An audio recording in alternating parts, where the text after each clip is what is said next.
Itu keren. Kehidupan dalam rencana Tuhan. Mbappe sangat hebat.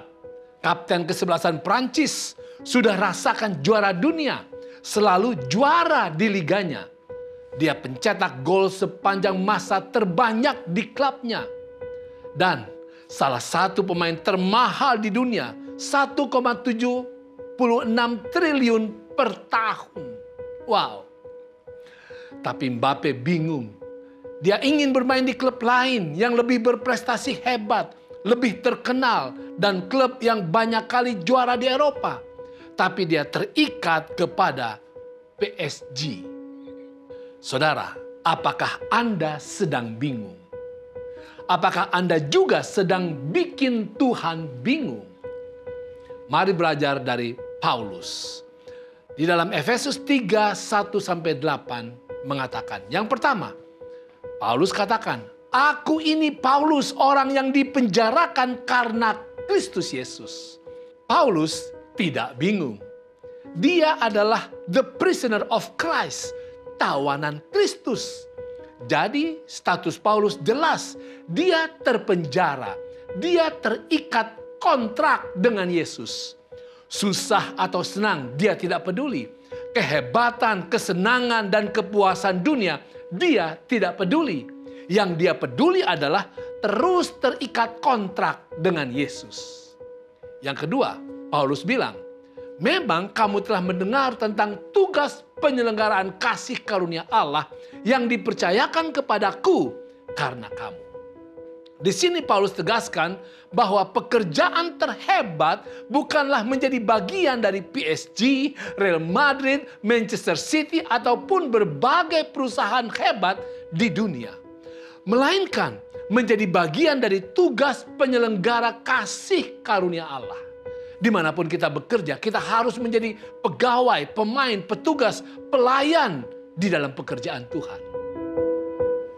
Yang ketiga dikatakan, apabila kamu membacanya, kamu dapat mengetahui daripadanya pengertianku akan rahasia Kristus. Pengetahuan dan keahlian menjadi andalan setiap orang sukses. Jelas bagi Paulus, rahasia Kristus, Injil adalah pengetahuan dan keahlian paling penting. Itu harus selalu mendasari seluruh hidup orang Kristen. Yang keempat, Paulus tuliskan, tetapi yang sekarang dinyatakan di dalam roh kepada rasul-rasul dan nabi-nabinya yang kudus. Saudara, pertanyaan. Pemain terbaik adalah dia yang skill individualnya terbaik. Benar? Tidak.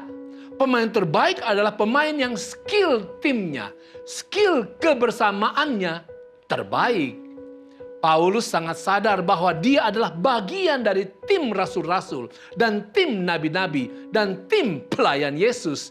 Dia senantiasa selaraskan dirinya dengan tim penyelamatan dunia. Yang kelima, Paulus katakan, orang-orang bukan Yahudi karena berita Injil turut menjadi ahli-ahli waris dan anggota-anggota tubuh dan peserta dalam janji yang diberikan dalam Kristus Yesus. Saudara, perpecahan adalah hal yang paling berbahaya.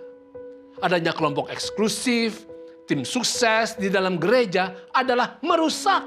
Paulus tegas, dia senantiasa berperan sebagai pemersatu. Yang keenam, merasa diri hebat sering merasuki pikiran beberapa orang. Paulus tegaskan, kepadaku yang paling hina di antara segala orang kudus telah dianugerahkan kasih karunia ini. Wow, Paulus walaupun sangat berdampak, sangat memajukan gereja, tetapi dia menolak untuk mengembangkan pikiran bahwa dia hebat. Dia justru menganggap bahwa dirinya adalah yang paling hina. Apakah Paulus rendah diri? Tidak. Tapi dia sadar betul bahwa apapun yang dia lakukan itu hanyalah karena dan untuk kasih karunia Yesus. Tidak ada yang hebat selain Yesus. Yang ketujuh, apakah Paulus mengejar kekayaan? Sangat benar. yaitu kekayaan Kristus. Itulah satu-satunya yang menghidupkan setiap manusia. Kejarlah kekayaan kebenaran Kristus Yesus. Itu